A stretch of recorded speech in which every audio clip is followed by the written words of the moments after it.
Hello everyone, welcome to my YouTube channel. कल के classes में हम लोगों ने क्या देखा था कि प्लास्टिक एनालिसिस एंड उसके डिज़ाइन के कॉन्सेप्ट के बारे में हम लोगों ने पढ़ा था। और वहाँ पे मैंने जो दो न्यूमेरिकल लिया था वो अच्छे से क्लियर नहीं था।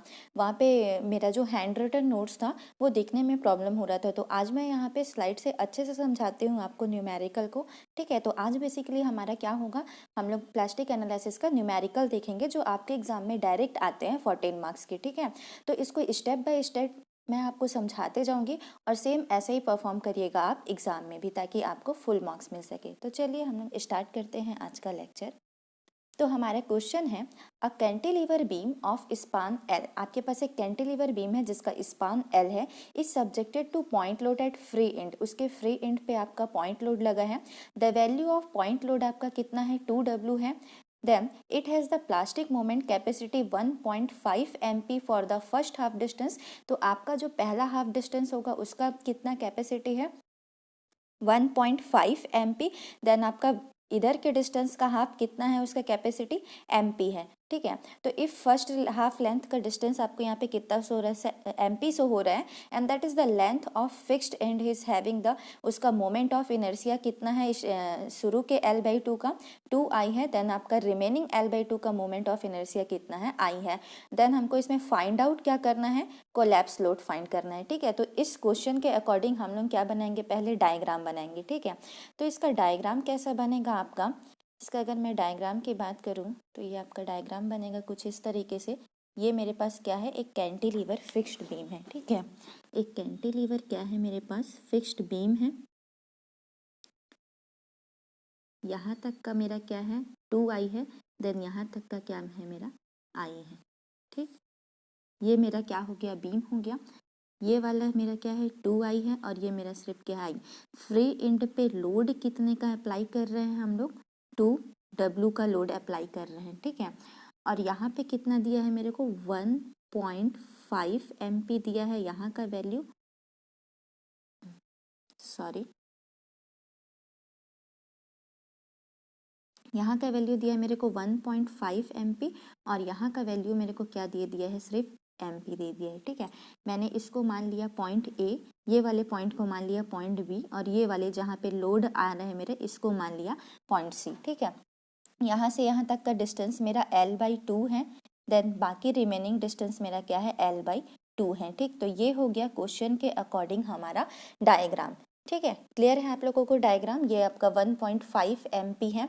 ठीक, अब हम लोग यहाँ पे फाइंड करते हैं कि ds, सबसे पहला स्टेप हमारा होगा find out number of plastic hinge. तो सबसे पहले हमको number of plastic hinge find करना पड़ेगा। तो number of plastic hinge n is equal to क्या होता है मेरा, ds+1 होता है। तो सबसे पहले मेरे को ds फाइंड आउट करना पड़ेगा। तो यहाँ पे मेरा रिएक्शन कितना हो जाएगा, अगर मैं इसमें रिएक्शन की बात करूँ तो यहाँ पे मेरा रिएक्शन फिक्स्ड है। तो मैंने पहले ही आपको बताया था पिछले लेक्चर में कि अगर आप हॉरिजॉन्टल बीम की, अगर मैं बीम की बात करूँ तो हॉरिजॉन्टल ना ही रिएक्शन को लेना है, ना ही हॉरिजॉन्टल इक्विलिब्रियम इक्वेशन को। तो यहाँ पे मेरा कितना हो जाएगा, फिक्स्ड है तो दो रिएक्शन हो जाएगा, हॉरिजॉन्टल को छोड़ देंगे तो, और इक्विलिब्रियम इक्वेशन भी कितना हो जाएगा मेरा, 2 हो जाएगा। ठीक है, यहाँ पे इक्विलिब्रियम इक्वेशन भी मेरा कितना हो जाएगा, 2 हो जाएगा। तो यहाँ पे हमारा क्या हो गया, 2 - 2 0 हो गया। देन आपका number of plastic hinge n का फॉर्मूला होता है ds+1, तो यहाँ पे क्या हो जाएगा मेरा, 1 हो जाएगा। ठीक है, तो यहाँ पे हम लोग फाइंड कर लिए कि नंबर ऑफ प्लास्टिक हिंज। ठीक, आगे देखते हैं, आप इसको स्क्रीनशॉट ले लीजिए डायग्राम को, क्योंकि अभी मैं टच करूँगी तो हट जाएगा। ठीक है, आगे हम लोग देखते हैं, स्टेप नंबर 2 है हमारा find out which case is possible. तो कौन कौन सा केस इसमें पॉसिबल होगा। एक तो हम लोगों ने क्या किया, n की वैल्यू मैंने कितना निकाल लिया, n इज इक्वल टू 1 निकाल लिया। ठीक है, अब कौन कौन सा केस इसमें पॉसिबल होगा, तो हमारा पहला केस बनता है प्लास्टिक हिंज अप्लाइड एट ए। जो मेरा ए पॉइंट था फिक्स्ड एंड पे, वहाँ पे क्या करेंगे, प्लास्टिक हिंज अप्लाई करेंगे। ठीक है, तो तब हमारा कैलकुलेशन ऐसे होगा। ठीक, तो मैं पहले डायग्राम से आपको बता देती हूँ, प्लास्टिक हिंज हम लोग अप्लाई करेंगे। अभी मैं यहाँ पे केस ए का डायग्राम आपको समझा रही हूँ। ठीक है, केस ए का डायग्राम समझा रही हूँ। तो कैसा बनेगा हमारा डायग्राम, ये यहाँ पे मेरा क्या होगा, एक प्लास्टिक हिंज होगा। ठीक है, ये वाला मेरा पॉइंट ए था, ये वाला पॉइंट मेरा पॉइंट बी था, और यहाँ पे जो सी पॉइंट था, यहाँ पे मेरा क्या आ रहा है, 2WC का क्या आ रहा है, लोड आ रहा था। ठीक है, यहाँ से यहाँ तक का डिस्टेंस क्या था, L/2, देन यहाँ से यहाँ तक का डिस्टेंस क्या था, L/2 था। ठीक, और यहाँ पे मेरा कितना कॉज होगा, 1.5 MP। ठीक, और ये आपका क्या है, θ1 है। तो इसमें हम लोग क्या करते हैं, सिंपल एक्सटर्नल वर्क डन बराबर इंटरनल वर्क डन। ठीक है, तो उस टाइम मेरा यहाँ पे क्या लूँगी मैं, डिफ्लेक्शन मेरा कितना फॉर्म हो रहा है, मान लीजिए यहाँ पे del1 फॉर्म हो रहा है, तो एक्सटर्नल वर्क डन मेरा हो जाएगा 2WC इंटू del1 हो जाएगा, work into deflection, load into deflection. Then यहाँ पे इंटरनल वर्क डन में क्या होगा, 1.5 MP θ1। अब इस θ1 की वैल्यू मेरे को क्या करनी है, फाइंड करनी है। तो θ1 का वैल्यू कैसे फाइंड करेंगे ये देखते हैं। तो θ1 का वैल्यू फाइंड करने के लिए सिंपल मैं इस ट्रायंगल को लूँगी। ठीक है, इस ट्रायंगल को लूँगी और इसमें tan θ अप्लाई कर दूँगी। तो tan θ इज इक्वल टू क्या होता है, मेरा परपेंडिकुलर डिवाइडेड बाय बेस होता है। तो यहाँ पे मेरा परपेंडिकुलर क्या हो जाएगा, del1 मेरा परपेंडिकुलर हो गया, देन मेरा बेस क्या हो जाएगा, तो ये डिस्टेंस मेरा बेस हो जाएगा। तो टोटल को अभी मैं ले रही हूँ तो मेरा बेस क्या हो जाएगा, L हो जाएगा। तो tan θ बहुत छोटा होता है तो उसको हम लोग इक्वेट कर देते हैं θ1 के। तो θ1 इज इक्वल टू यहाँ पे वैल्यू हो गया मेरा del1 डिवाइडेड बाय L। यहाँ से हम लोग फाइंड किए θ1 की वैल्यू। सिंपल मेरे इस ट्रायंगल में हम लोगों ने क्या किया, ट्रिग्नोमेट्री से tan θ अप्लाई करके फाइंड किया। ठीक है, तो आगे इसको देखते हैं, हम लोग सॉल्व करते हैं। ठीक, तो क्या हो जाएगा मेरा, तो काइनामेटिक थ्योरम हमको क्या बोलता है कि एक्सटर्नल वर्क डन को मैं किससे इक्वेट करूंगी, इंटरनल वर्क डन से। तो एक्सटर्नल वर्क डन मेरा क्या हो जाएगा, यहाँ पे 2WC आपका आ रहा था into deflection del1 equal to क्या हो जाएगा, 1.5 MP इंटू θ1। ठीक है, θ1 मैंने वहाँ पे अभी आपको डायग्राम में निकाल के बताया कितना है, del1 डिवाइडेड बाय L हो जाएगा। ठीक है, आपका परपेंडिकुलर डिवाइडेड बाय बेस, तो यहाँ पे मैंने वैल्यू को पुट कर दिया, ये 2WC into del1 1.5 MP form हो रहा था। यहाँ पे थीटा की वैल्यू को मैंने यहाँ पे पुट किया del1 डिवाइडेड बाय L। अब जहाँ जहाँ से जो वैल्यू कट होगी, तो यहाँ से देखिए आपका क्या del1 से del1 क्या हो जाएगा, कट हो जाएगा। तो WC बराबर यहाँ पे क्या हो जाएगा मेरा, WC बराबर 1.5 MP डिवाइडेड बाय 2L हो जाएगा। अब 1.5 डिवाइडेड बाय 2 मेरा क्या हो जाएगा, 0.75 हो जाएगा। तो इस WC को मैं और क्या लिख सकती हूँ, तो इस WC को मैं क्या लिख सकती हूँ, 0.75 MP डिवाइडेड बाय L। ठीक है, WC का वैल्यू मेरा कितना आ गया यहाँ पे, 0.75 MP डिवाइडेड बाय L, या फिर 1.5 MP डिवाइडेड बाय 2L। इसी को मैंने क्या लिख दिया यहाँ पे, इसको सॉल्व करके 0.75 MP डिवाइडेड बाय L। तो ये मेरा हो गया फर्स्ट केस का। ठीक है, अब मैं सेकेंड केस की बात करती हूँ कि सेकेंड केस क्या होगा। तो सेकेंड केस है plastic hinge applied at B. अब हम लोग क्या करेंगे, बी पॉइंट पे प्लास्टिक हिंज अप्लाई करेंगे। तो चलिए देखते हैं इसको। ये मेरा यहाँ पे क्या था, फिक्स्ड हिंज था डायग्राम में। ठीक है, ये यहाँ पे मेरा पॉइंट बी था, यहाँ पे प्लास्टिक हिंज अप्लाई करेंगे। देन ये पॉइंट सी था।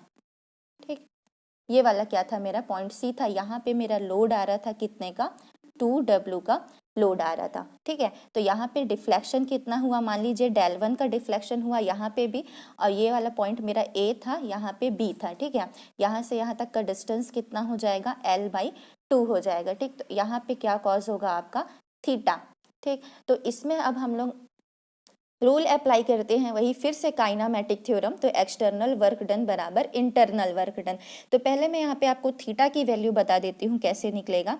ठीक, तो थीटा की वैल्यू फाइंड करने के लिए अब यहाँ पे क्या करेंगे, देखिए थीटा की वैल्यू कैसे फाइंड करेंगे। ये मेरा थीटा है, तो थीटा इक्वल टू, अब मैं कौन से ट्रायंगल को लूँगी, इस ट्रायंगल को लूँगी। ठीक है, इस ट्रायंगल को लूँगी। अब यहाँ पे मेरा थीटा इज इक्वल टू फिर से आपका परपेंडिकुलर डिवाइडेड बाय बेस। तो परपेंडिकुलर क्या है, अभी del1 है, और बेस क्या है, तो देखिए अभी यहाँ से यहाँ तक की बात कर रही हूँ।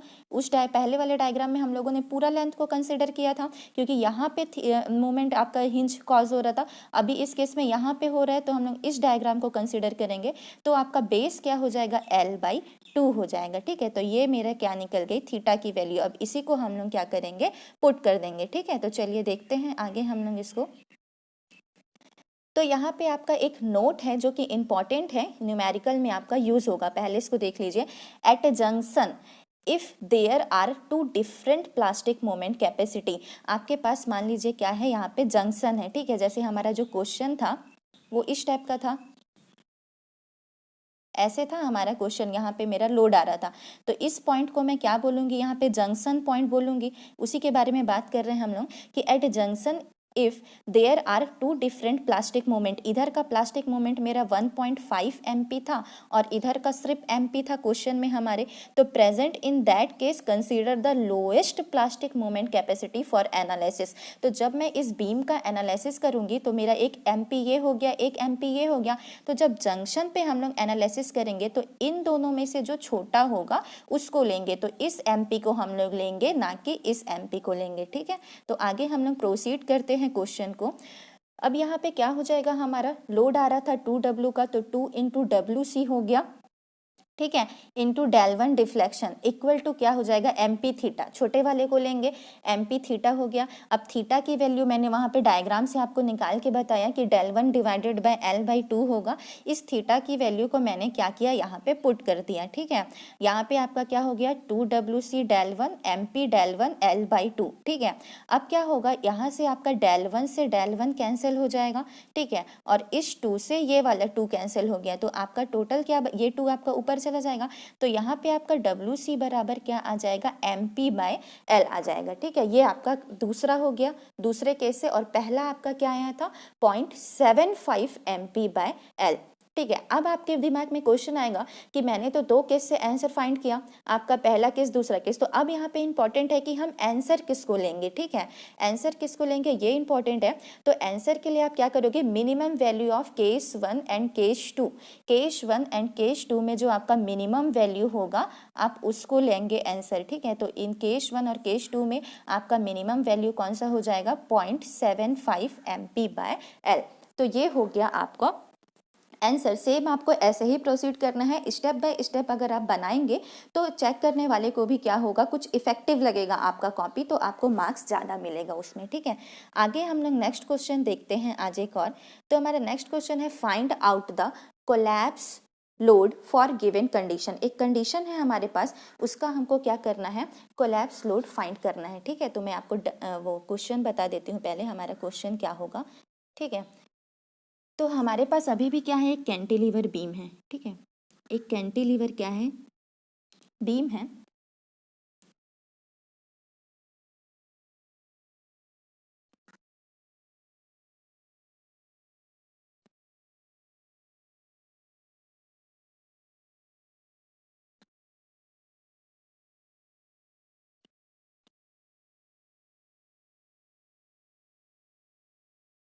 ठीक, एक कैंटिलीवर बीम है हमारे पास और इस पे 3 पॉइंट है हमारा। ठीक है, 3 पॉइंट है यहाँ पे, कौन कौन सा, ये वाला पॉइंट मेरा क्या है, ये वाला पॉइंट मेरा A है। देन यहाँ पे लोड आ रहा है। ठीक है, यहाँ पे लोड आ रहा है, ये वाला पॉइंट मेरा B है। देन ये आपका यहाँ पे क्रॉस सेक्शन चेंज हो रहा है, ये पॉइंट मेरा C है, ये पॉइंट मेरा D है। ठीक है, यहाँ से यहाँ का डिस्टेंस है L/3, देन यहाँ का डिस्टेंस है L/6, देन यहाँ का डिस्टेंस है L/2। ये आपका डिस्टेंस है, यहाँ का मॉडुलस ऑफ इलास्टिसिटी 2I है, यहाँ का I है। यहाँ पे 2 MP कॉज हो रहा है आपका ये वाले कंडीशन पे, देन यहाँ पे सिर्फ MP कॉज हो रहा है। ठीक है, तो ये आपका क्या है, डायग्राम है, आप इसका स्क्रीनशॉट ले लीजिए ये क्वेश्चन का। इस क्वेश्चन को हम लोग क्या करेंगे, अभी एनालिसिस करेंगे। ठीक है, तो इस क्वेश्चन को अब हम लोग स्टेप बाय स्टेप एनालिसिस करते हैं। तो हमारा पहला स्टेप हमारा सेम पहले की तरह ही हो जाएगा, find out the number of plastic hinge. अब अगर मैं प्लास्टिक हिंज की बात करूँ यहाँ पे फाइंड करने का, तो सबसे पहले हम लोग क्या करेंगे, DS फाइंड करते हैं इसमें। तो आपका सेम ये भी वही बीम है, आपका कैंटिलीवर बीम है, तो यहाँ पे वो ही पिछले क्वेश्चन की तरह ही हो जाएगा। क्या हो जाएगा आपका 2 - 2 आपका क्या हो जाएगा यहाँ पे, सॉरी 2 - 2, यहाँ पे भी आपके रिएक्शन कितने आएंगे, 2 रिएक्शन आएंगे, तो 2 - 2 आपका कितना हो गया, 0 हो गया। देन आपका प्लास्टिक हिंज क्या होता है आपका, N = DS + 1, तो 0 + 1 मिलके आपका कितना हो जाएगा यहाँ पे 1। अब एक प्लास्टिक हिंज मेरे को लगाना है, अब मैं इसको कहाँ कहाँ पे पॉसिबल केस हो सकता है कि मैं इसको लगाऊं, ये देखेंगे।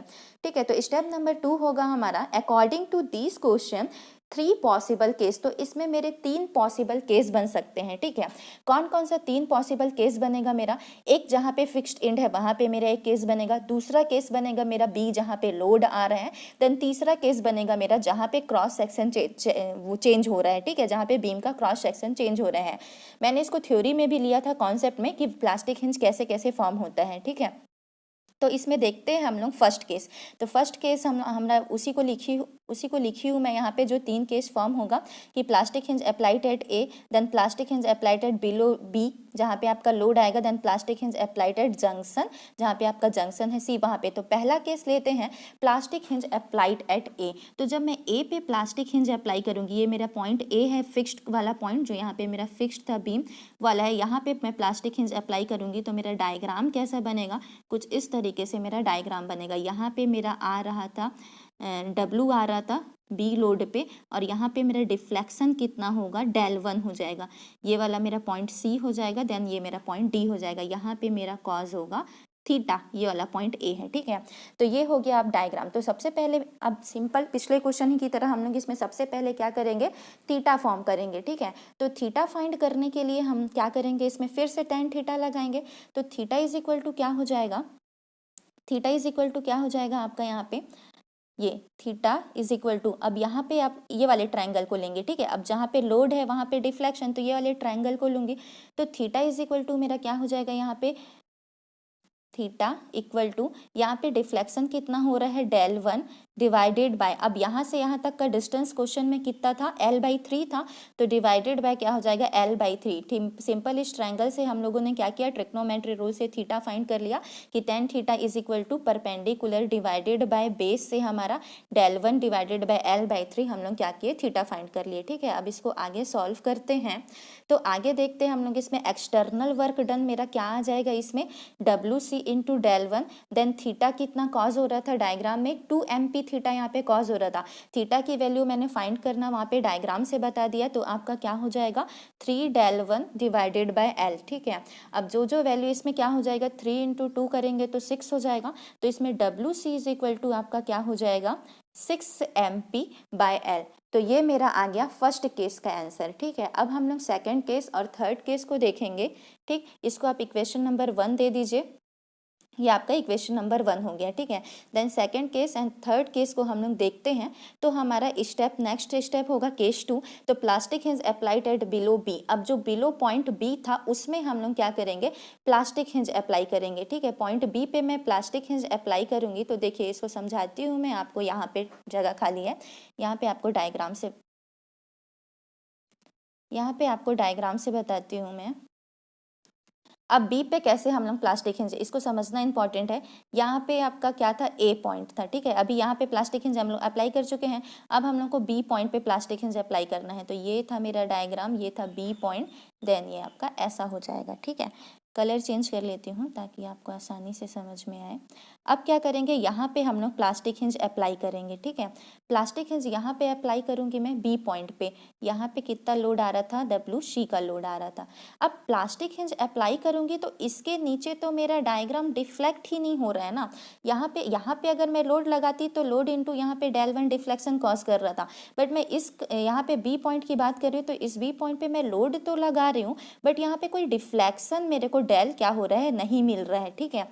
तो इस केस में क्या होता है, ये आपका इंपॉर्टेंट केस हो जाता है कि आप लोड तो लगा रहे हो बट आपका एक्सटर्नल वर्क डन कुछ भी नहीं हो रहा है, आपका डायग्राम डिफॉर्म ही नहीं हो रहा है। उस केस में आप क्या करोगे, तो यही केस है हमारा कि this case is not possible, ये केस मेरा पॉसिबल नहीं है। क्यों, इसका कारण क्या है, क्यों पॉसिबल नहीं है, क्योंकि एक्सटर्नल वर्क डन बराबर होता है लोड इनटू डिफ्लेक्शन, और अभी मैंने डायग्राम से बताया कि उस लोड के नीचे आपको डिफ्लेक्शन 0 फॉर्म हो रहा है। तो so this case is not possible because क्योंकि यहाँ पे डिफ्लेक्शन क्या है, 0 है, ठीक है। ये आपका केस 2 पॉसिबल नहीं है। वहीं केस 3 की बात करते हैं। तो केस 3 में क्या करेंगे हम लोग, plastic hinge applied at junction.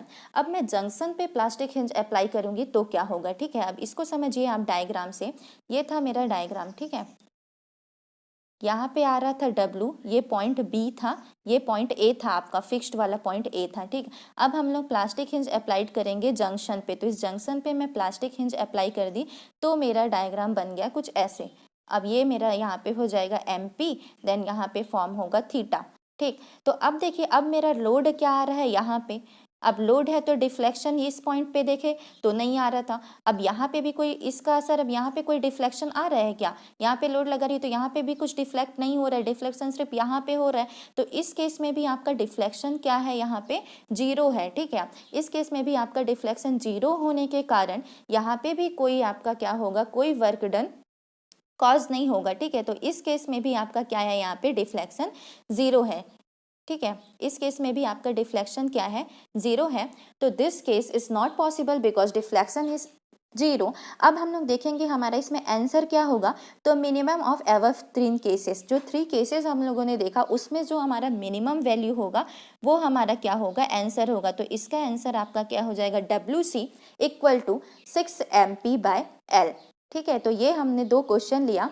और अगर आप लोग को मेरा क्या लेक्चर पसंद आया होगा और अगर आप चाहते हैं कि आपको इसी तरीके से न्यूमेरिकल के और सीरीज़ मिले आपके 8 सेमेस्टर के, या फिर आप अदर सेमेस्टर के स्टूडेंट हो, तो प्लीज़ आप मेरे चैनल को सब्सक्राइब कीजिए, शेयर कीजिए एंड लाइक कीजिए। ठीक है, तो थैंक यू, आज के लिए इतना ही।